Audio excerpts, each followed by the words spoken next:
আসসালামু আলাইকুম। আমি আশিক রয়েছি আপনাদের সাথে।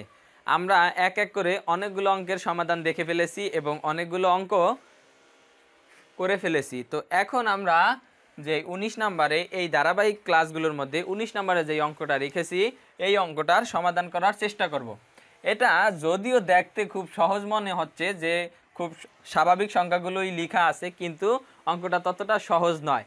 আপনারা যদিও ক্লাসটা একটু লং হয়ে যাবে, কিন্তু আপনারা বোরিং ফিল না করে দেখার চেষ্টা করবেন। আর এইটা যদি আপনারা সম্পূর্ণভাবে করেন বা বারবার প্র্যাকটিস করে বুঝতে পারেন, তাহলে এইরকম অঙ্ক তেমন একটা আসে না, কিন্তু এটা অনেকবার আবার বোর্ড প্রশ্নে এসেছে, তার জন্য এটা দেওয়া। তো এরকম কিছু ঝামেলাযুক্ত অঙ্ক থাকলে আপনারা করতে পারবেন, শুধু মাঝখানে অল্প একটু ঝামেলা রয়েছে, তারপরে আবার বাকি নিয়মগুলো সব কিছুই ঠিক আছে। আর নিয়ম বা সূত্র সব কিছুই ঠিক আছে, শুধু একটু সংখ্যার হেরফের রয়েছে। তো এখন আমরা এটাকে আগে ভাঙবো। এখানে রয়েছে 2, 5, 10, 17, 26। এটা তো কোনো ধারার ভিতরে পড়ে না। 5 থেকে যদি আমরা 2 বিয়োগ করি তাহলে থাকে 3। আবার যদি 10 থেকে 5 বিয়োগ করি তাহলে থাকে 5। তাহলে প্রথম পাইলাম 3, পরে পাইলাম 5। তার মানে এটা কি সমান্তর দ্বারা হচ্ছে না। আবার যদি গুণোত্তর দ্বারা চিন্তা করি তাহলে 5কে যদি 2 দিয়ে ভাগ দিই তাহলে হয় 2.5, এবং 10কে যদি আবার 5 দিয়ে ভাগ দিই তাহলে হয় 2। তাহলে একটা পাইলাম আমরা 2.5 এবং আরেকটা পাইলাম 2। তার মানে কি এটা গুণোত্তর দ্বারাও আমাদের হচ্ছে না। তো এখন এটাকে আমরা আগে ভাঙবো। ভাঙার জন্য আমরা কি করব, আর এই যে আমি একটু বলে দেই যে প্রথমে আমরা একটা পদ লিখলাম, এই একটা পদ, তারপরে আবার কি করলাম 1 + 2 এই দ্বিতীয় পদ। এরকম আমরা কিছু অঙ্ক করেছি। তো এইগুলাকে বলা হয় বৃদ্ধিপ্রাপ্ত ধারা। এখানে ধারার অনেক প্রকার রয়েছে, তো তার মধ্যে একটা হলো এটা বৃদ্ধিপ্রাপ্ত ধারা। তারপরের ধারাটা কি হবে 1 + 2 + 3। আবার দ্বিতীয় পদটা এসেছে আবার তার সাথে একটা কিছু যোগ, তো এটাকে বলা হয় বৃদ্ধিপ্রাপ্ত ধারা। তো এখন আমরা এই বৃদ্ধিপ্রাপ্ত ধারা এটাকে আনবো, আগে এনে তারপর এটার আমরা সমাধান করার চেষ্টা করব।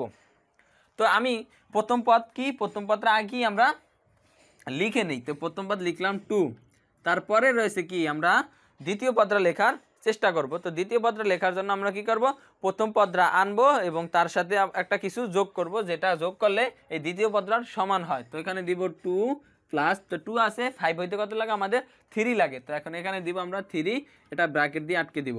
তাহলে 2 + 3 আমরা পাইলাম। তো এখন আবার যদি আমরা তৃতীয় পদটা লিখি তাহলে দ্বিতীয় পদটা সম্পূর্ণ আসবে 2 + 3 প্লাস, তাহলে 3 দুগুণা 3, 2, 5, আর 5-এর সাথে 5 দিলে হয় 10। তো এখানে আমরা দিলাম কত 5 দিলাম। এখন আমরা তৃতীয় পদটা পাইলাম। তো এখন যদি আমরা চতুর্থ পদটা লিখি তো এটা কিভাবে লিখবো, তৃতীয় পদটা আমরা সম্পূর্ণ, মানে তৃতীয় পদটা সম্পূর্ণ বসাবো, তার সাথে কিছু যোগ। তো ওই কিছুটা কি হবে, যেহেতু আমরা এই চতুর্থ পদের মানটা 17 আছে, তো 17 হইতে যা লাগে আমরা ওইটাই যোগ করব। তো এখন আবার চতুর্থ পদটা লিখি 2 + 3 + 5 প্লাস, তো এখানে আমরা যোগ করি 5, 3, 7, 8, 8 আর 2, 10। তো আর 10, আর এখানে আছে কত, চতুর্থ পদটা রয়েছে 1, 2, 3, 4, চতুর্থ পদ রয়েছে 17। তো 10 থাকলে 17 হইতে লাগে 7, 7, তো আমরা দিলাম 7। তো এখন পেয়ে গেলাম চতুর্থ পদ। এখন যদি আবার আমরা পঞ্চম পদটা লিখি, তো পঞ্চম পদটা লেখার জন্য আমাদের কি করতে হবে, পঞ্চম পদ লেখার জন্য আমাদের চতুর্থ পদটা সম্পূর্ণ বসাতে হবে, এবং পঞ্চম পদের এই চতুর্থ পদ যোগ করলে আমরা যা পাবো ওইটার সাথে এই 26 যে হয় এরকম একটা সংখ্যা যোগ করব 26। তাহলে আমরা চতুর্থ পদটা লিখলাম 1 + 2 + 3 + 5 + 7। তাহলে এখানে হয় 17। তো 17 সাথে আমরা কত যোগ করলে আবার আমাদের 26 হয়। তো 17-এর সাথে যদি আমরা 9 যোগ করি তাহলে আমাদের হয় কত 26 হয়। তো দেখি 9, 10, 11, 14, 14 আর 5, 19, 19 আর 7, 26। তো এখন আমরা চতুর্থ পদটাও পাইলাম। তো এটা সামনের দিকে এন পর্যন্ত চলমান। তো এখন আমরা মেইন ধারা পাইলাম কোনটা, মেইন ধারা পাইলাম কিন্তু এইটা, মানে শেষ পদটাই এখানে ধারাযুক্ত যেটা রয়েছে, এটা আমরা দেখেছি যে আমরা এটা কেন নিব, এটা অনেকবার দেখেছি। তো এখন লিখি ধারাটি, এখন কিন্তু আমরা এখানে এটা মেইন ধারাটা সাজিয়ে নিলাম, বা এইটার পরিবর্তে পরীক্ষার সময় এরকমও থাকতে পারে, কিন্তু কনফিউজড হওয়ার কিছু নেই। আগে বুঝতে হবে যে প্রশ্নটায় কি চেয়েছে এবং প্রশ্নটা কোন ধারায় পড়ে এবং এটা কোন প্যাটার্নে সাজানো রয়েছে, আমাদের সেটা দেখে তারপরে আমাদের প্রয়োগ করতে হবে। এবং ম্যাথমেটিক্স করার জন্য প্রথমেই আমরা খেয়াল করব যে পরীক্ষার সময় আমাদের কি কি ডাটা দেওয়া আছে এবং আমাদেরকে কি মান বের করতে বলা হয়েছে। তো এখন আমি লিখবো এখানে, সুতরাং ধারাটি হবে দ্বারাটি হবে আমাদের কি, দ্বারাটি হবে এইটা। তো এখানে লিখব দ্বারাটি 2 + 3 + 5 + 7 + 9 ডট ডট n পর্যন্ত চলমান। এখন গিয়ে আমরা দেখতেছি যে একটা বিজোড় সংখ্যা এসে গেছে, 2 3 পরে 5, 5 পরে 7, 7 পরে 9। এখন আমরা এটাকে দেখতে পারি যে এটা কি সমান্তর দ্বারা না গুণোত্তর দ্বারা। তো প্রথমে যদি আমরা 3 থেকে সমান্তর দ্বারা যদি দেখার চেষ্টা করি, তাহলে 3 থেকে 2 গেলে আমাদের মান থাকে কত 1। এখানে দেখলাম আমরা 3 থেকে 2 গেলে থাকে 1। আবার দ্বিতীয় ক্ষেত্রে যদি 5 থেকে 3 যায় তাহলে আমাদের থাকে কি 5 থেকে 3 গেলে থাকে 2। তারপরে আবার তৃতীয় ক্ষেত্রে রয়েছে এটা 3, তারপরে তৃতীয় ক্ষেত্রে রয়েছে আমাদের 7। তাহলে আমরা যদি 7 থেকে 5 বিয়োগ করি তাহলে থাকে আবার 2। তারপরে রয়েছে আমাদের কত 9। তাহলে 9 থেকে যদি আমরা 7 বিয়োগ করি তাহলে আমাদের থাকে 2। তো এখন আমরা দেখতে পাচ্ছি যে এই 2, এখানেও 2, এখানেও 2। যদি আমরা প্রথম পদরা এখান থেকে বাদ দিয়ে দিলে দ্বিতীয় পদ থেকে যদি ধরি তাহলে এটা সমান্তর দ্বারা হয়। কিন্তু এটা গুণোত্তর দ্বারা কিনা তাও তো আমাদের দেখা উচিত। যদি গুণোত্তর দ্বারা হয়ে যায়, তো এখন যদি আমরা 3 কে 2 দ্বারা ভাগ করি তাহলে 1.01 কিছু আসে। আবার যদি 3 কে যদি 5 দ্বারা ভাগ করি তাহলে 1.0 থেকে বেশি আসে। আবার যদি 5 কে 7 দিয়ে ভাগ দিই তাও অনেক বেশি আসে। তো তার জন্য আমরা এটাকে কি করব, এটা সমান্তর দ্বারা ধরে নিলাম, যেহেতু আমরা এটার একটা মান একটা সিমিলার একটা কিছু পেয়ে যাচ্ছি যে প্রথম পদটা বাদ দিলে আমাদের প্রত্যেক ক্ষেত্রে 2 মানটা থাকে। তো এইখানে আমরা কি করব, এখন এটা যেহেতু সমান্তর দ্বারা আর আমাদের যোগফল নির্ণয় করতে বলা হয়েছে, তো এখানে সরাসরি আমরা সমান্তর দ্বারার যেই সমষ্টি সূত্রটা রয়েছে ওই সূত্রটা প্রয়োগ করার চেষ্টা করব। তো এখন আমরা লিখি সমষ্টি Sn = আমরা জানি কি সূত্রটা n/2 2 a plus n - 1 × d, এটা জানি আমরা সমষ্টি সূত্র। তো এখন আমরা এইখানে কি করব, এইখানে আমরা তো প্রথম পদ বাদ দিয়ে দিব। প্রথম পদ বাদ দিয়ে আমরা ধারাটা এখান থেকে শুরু করব, এই 3 থেকে শুরু করব, আর প্রথম পদ বাদ যাবে। তো এটা আমরা শেষেও যোগ করে দিতে পারি। এরকম আরও একটা অঙ্ক করেছিলাম যে আমরা 18 পদের মান আগে নির্ণয় করে তারপরে 2টা পদ যোগ করে দিছিলাম, ওটা ছিল 2 আর 3, তখন যে 20টা পদের মান হয়ে গেছিল। তো ওইটার মতোই এখন আমরা ওইটা যেহেতু পরে যোগ করছি, তো এটা একটু আগে করি, দেখি ভিন্নতা আসে কিনা। কোনো ভিন্নতা আসবে না, এটা প্রথমেই আমরা ফার্স্টে রেখে দেব। তো রেখে দেওয়ার জন্য আমরা কি করব, আর এই অঙ্কের ক্ষেত্রে মেইন যেই সমস্যাটা ওটা এখন আমরা দেখব যে কিভাবে আসে এখানে। তো এখানে আমরা প্রথম পদটা রেখে দিলাম। তো এটা যেহেতু সমষ্টি আমরা যোগ করব, তাহলে এটা যোগ সম্পর্কে রেখে দিব। এই 2টা সম্পূর্ণ আলাদা। তো এটার সাথে আমরা এইটা যদি ক্যালকুলেশন করি, মানগুলো বসিয়ে যেটা পাবো তার সাথে এটা যোগ করে দিলে আমাদের এই সমষ্টিটা পেয়ে যাব। তার জন্য আমরা 2 আগেই রেখে দিলাম। তো এইখানে আমরা লিখব কি n - 1/2। এখন কথা হলো এখানে n- কেন আসবে, আমরা তো প্রত্যেকবার এখানে আমাদের n থাকছে বা এরকম আমরা কিছুই কখনো দেখি নাই, কিন্তু এখানে আমাদের আইসা পড়ছে n এর মানটা আইসা পড়ছে n - 1। এর কারণ হলো একটাই যে এইখানে নির্দিষ্ট করে কোথাও বলা হয় না, যে এরকম বলা হয় না যে 18টি পদের সমষ্টি নির্ণয় করো বা 20টি পদের সমষ্টি নির্ণয় করো। যদি এখানে 20টি পদের সমষ্টি নির্ণয় করতে হইতো তাহলে আমরা একটা বাদ দিয়ে দিতাম, একটা বাদ দিয়ে এখানে n এর পরিবর্তে আমরা 19 লিখতাম। কিন্তু এখানে আমাদের n এর মান কোথায়ও পুরো অঙ্কের ভিতরে দেওয়া নাই।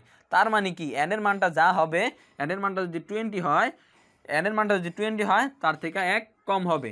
কারণ হলো আমরা এইখানে যদি এটা পুরাটার ভিতরে 20টা পদ থাকে, 20টা পদ থেকে আমরা কিন্তু একটা পদ 2 বাদ দিয়ে দিছি। বাদ দেওয়ার কারণে আমাদের এখানে 19টা পদের সমষ্টি বের হবে। তো আমি এবার আরেকটু বলে দেই যে এইখানে এই n - 1 এটা আসার কারণটা কি। এটার কারণটা হচ্ছে যে এইখানে এই পুরো ধারাটায় আমাদেরকে কোথাও বলা হয় নাই যে 20তম পদের সমষ্টি নির্ণয় করো বা 30তম পদের সমষ্টি নির্ণয় করো বা 10-10তম পদের সমষ্টি নির্ণয় করো, এরকম কিছু বলা হয় নাই। আর আমরা যখন ধারাটাকে সাজাইলাম তখন দেখলাম যে আমরা এই ধারাটা থেকে যদি প্রথম পদ বাদ দেই তাহলে আমরা পরবর্তী পদগুলো 3 থেকে যদি 3কে আমরা প্রথম পদ ধরি তাহলে এটাকে আমরা সমান্তর ধারায় ফেলতে পারি। তো তার জন্য এখন আমরা কল্পনা করলাম যে এই ধারাটার ভিতরে 50টা পদ, টোটালি এই ধারার ভিতরে আমাদের 50টা পদ রয়েছে। তো 50টা পদ রয়ে গেলে যেহেতু আমরা এটা থেকে এই একটা 2 বাদ দিয়ে দিছি, তার মানে কি এখানে থাকবে কত 49টা। তো আমরা প্রথমে লিখলাম যে n = 15। তো আমরা এই 15তম পদের সমষ্টিটা নির্ণয় করব, আমরা এটা মনে করলাম। কিন্তু যেহেতু আমরা তো এই 15তম পদের যেই ধারাটা আমরা ধরো 2 + 3 + 5 + 7 + 9 এইভাবে এটা 15তম পদ পর্যন্ত চলমান, কিন্তু যখন আমরা এই 2কে বাদ দিয়ে দেখলাম যে এটা একটা সমান্তর ধারার মধ্যে পড়ে, তার জন্য আমরা এই প্রথমে 2টাকে আলাদা করে রেখে দিলাম। তো এখানে যদি 50টা পদ থাকে, 50টা পদ থাকলে একটা পদ এখান থেকে কমে গেল, তার মানে কত হবে? 49টা হবে। তো ওইটাই যে এইখানে n এর কোনো নির্দিষ্ট মান আইডেন্টিফাই করে দেওয়া নাই, তার জন্য আমরা n এর মানটা রাখলাম n-1, মানে n এর মান আমরা পরবর্তীতে যাই আসবে তার থেকে এক কম হবে, আর তার সাথে আবার একটু যোগ হয়ে গেলেই আবার আমাদের 50 হোক 20 হোক যা হোক ওটা সিমিলার হয়ে যাবে। তো এখন এখানে n-1/2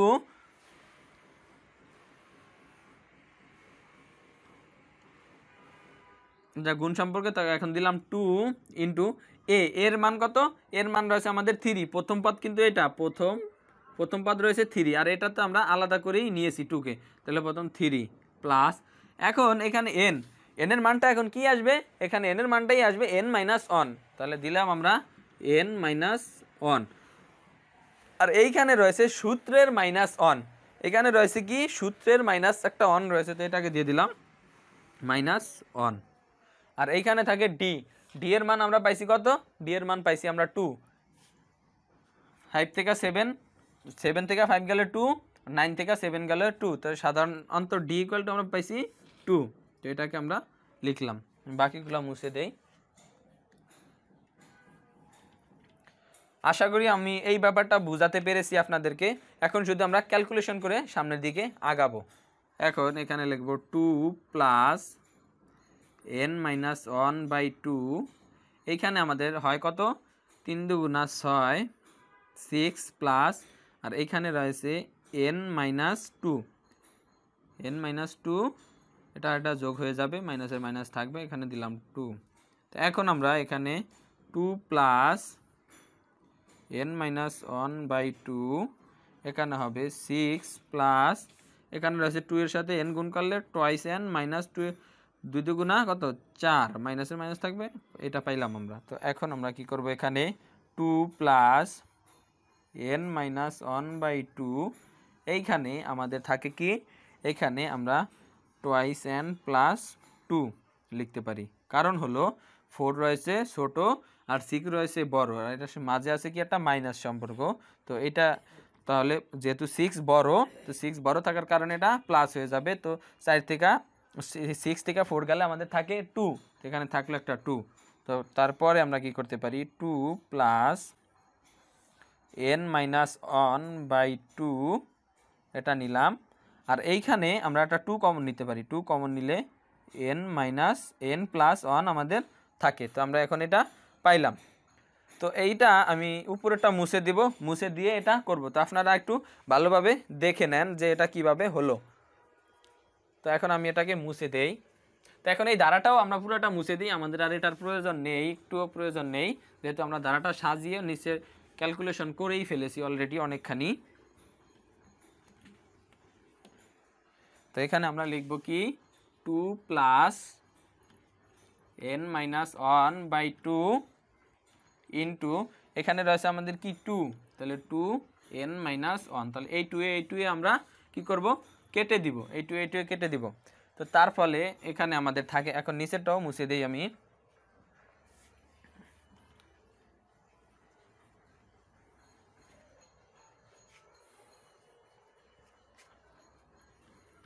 তো এখানে আমাদের থাকে কি 2 + n-1, আর এখানে রয়েছে এটা, সরি এটা প্লাস রয়েছিল আমাদের ওইখানে, তাহলে n+1। তো এটাকে আমরা 2 প্লাস এখন গুণ করে দিব, n আর n কত? n²। তারপরে রয়েছে প্লাস এর প্লাস দিলাম, আর অনের সাথে n গুণ করলে n, তারপরে রয়েছে মাইনাস দিলাম মাইনাস, অনের সাথে n গুণ করলে n, আর তারপরে প্লাসে মাইনাসে মাইনাস, অনের সাথে অন গুণ করলে অন, তাহলে এটা আমরা কেটে দিতে পারি। তো কেটে দিলে আমাদের, আর এখানে রয়েছে 2, তো এটা লিখি 2 + n² - 1, তো এটাকে আমরা পাবো কি? n² + 1, 2 থেকে 1 বিয়োগ করলে থাকে 1, এটা প্লাস। তো আমরা এখন একটা সমীকরণের মতো একটা কিছু পাইলাম। তো এইটার ভিতরেই এখন আমরা কি করব? n = 1 2 3 4 ইনপুট করব।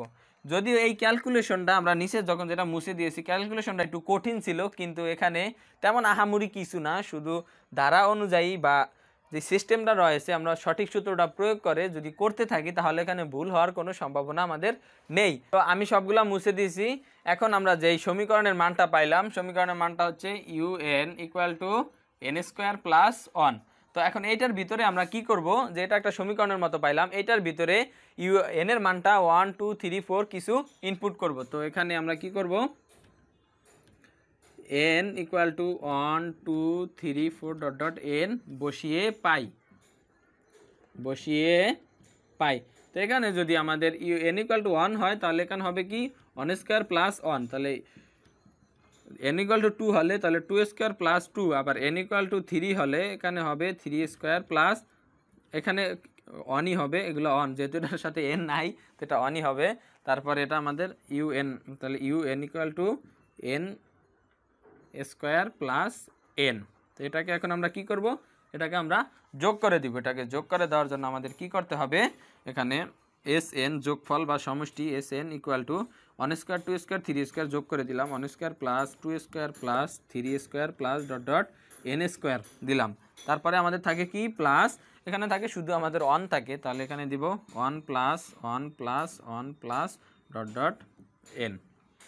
এখন আমরা এখানে কি করব, যে আমরা জানি সাধারণ সংখ্যার উপরে বর্গের একটা সূত্র রয়েছে, সমষ্টির সূত্র। তো এই সূত্রটা এখানে প্রয়োগ করব, আমরা জানি এগুলা খুব ইজি।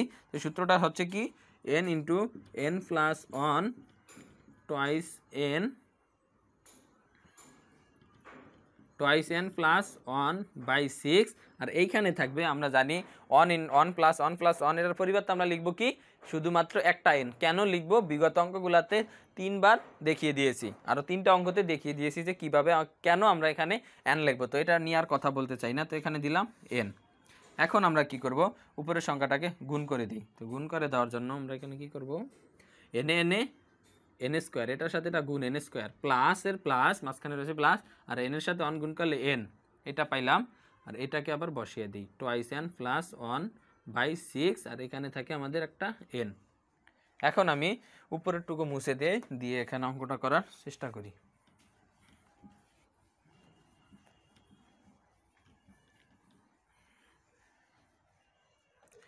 তো এইখানে রয়েছে কি, প্রথমে রয়েছে n স্কোয়ার আর এখানে রয়েছে n, তো এটাকে এখানে লিখে নেই। তো এখন যদি আমরা এখানে দেখতে পাই যে n স্কোয়ার আর এখানে রয়েছে এটা, এখন এইটা আর এটা আমরা পুরোটা গুণ করব। তো গুণ করার জন্য আমরা কি করব, এখানে রয়েছে n স্কোয়ার, এখানে রয়েছে 2n, তাহলে এখানে আমরা লিখব কি, প্রথমে লিখতে পারি গুণ করলে 2n কিউব, n আর n স্কোয়ার হবে n কিউব, প্লাস প্লাসের প্লাস মাঝখানে, তাহলে এখানে রয়েছে কি n স্কোয়ার আর এখানে রয়েছে 1, তাহলে এটা 1 এর সাথে গুণ করলে n স্কোয়ার, আবার দিলাম প্লাস, তাহলে এখানে 2n আর n এর সাথে গুণ করলে 2n স্কোয়ার আসে। তারপরে আমরা পাইলাম কত, এখানে দিলাম প্লাস, আর এখানে থাকে n, আর এইখানে আমাদের থাকে শুধু নিচে একটা n আর এটার নিচে থাকে 6। তো এখন নিচেটাও মুছে দেই।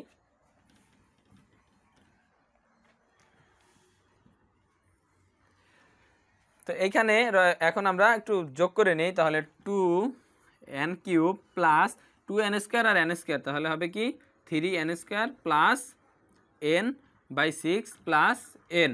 এখন আমরা এটাকে কি করব, এটাকে লসাগু করে দিব। লসাগু করার জন্য আমরা কি করব, এই পাবে, তাহলে দিলাম 6। তো 6 এটার ভিতরে 6 এর ভিতরে একবারই যায়, তাহলে উপরের রাশিটা পুরাই সেমই থাকবে, 1 দ্বারা গুণ করলে 3 প্লাস 3n স্কোয়ার প্লাস 1, আর এখানে দিব এই প্লাসের প্লাস, আর n এর নিচে আছে মনে 1, তাহলে 1 দ্বারা 1কে 6 দ্বারা ভাগ যায় 6 বার, তাহলে এখানে হবে 6n। তারপরে আসবে কি আমাদের, তাহলে 2n cube plus 3n square plus এখানে 6n আর n হলো 7n, আর নিচে আসবে আমাদের কত 6। তারপরে আমরা কি করতে পারি, এখন এইটাকে আমরা সরিয়ে নিব, সরিয়ে নিয়ে এখানে লিখব 1/6। আর এখানে আমরা কি লিখতে পারি, আমরা লিখতে পারি যে প্রত্যেক ক্ষেত্রে দেখতেছি এখানে n আছে, এখানে n স্কোয়ার আছে, আর এখানে n কিউব আছে, তার মানে আমরা একটা n কমন নিতে পারি। তো একটা n নিলাম কমন নেওয়ার পরে এখানে লিখব 2 এখানে যদি 3 থেকে n কিউব থেকে একটা n কমন নিয়ে যায় তাহলে আমাদের থাকবে n স্কোয়ার, তাহলে 2n স্কোয়ার প্লাস এখানে রয়েছে দুইটা থেকে একটা নিলে থাকবে একটা, তাহলে 3n প্লাস আর এখানে রয়েছে একটা একটা থেকে নিলে কিছুই থাকবে না, তাহলে শুধু থাকবে 7। তো এটাই হচ্ছে এটার অ্যান্সার, এই পর্যন্তই। তো আমরা দেখতে পেলাম যে অঙ্কটা অনেক বড় কিন্তু খুবই ইজি, জাস্ট একটু খেয়াল রাখতে হবে যে এলোমেলো হয়ে না যায়, কি এর পরে কি আসবে, কিসের পরে কি আসবে, ওটা আমাদের খেয়াল রাখতে হবে এবং খুব ঠান্ডা মাথায় অঙ্কগুলো করতে হবে, তাহলে আমরা এই অঙ্কগুলো খুব সহজেই করতে পারবো।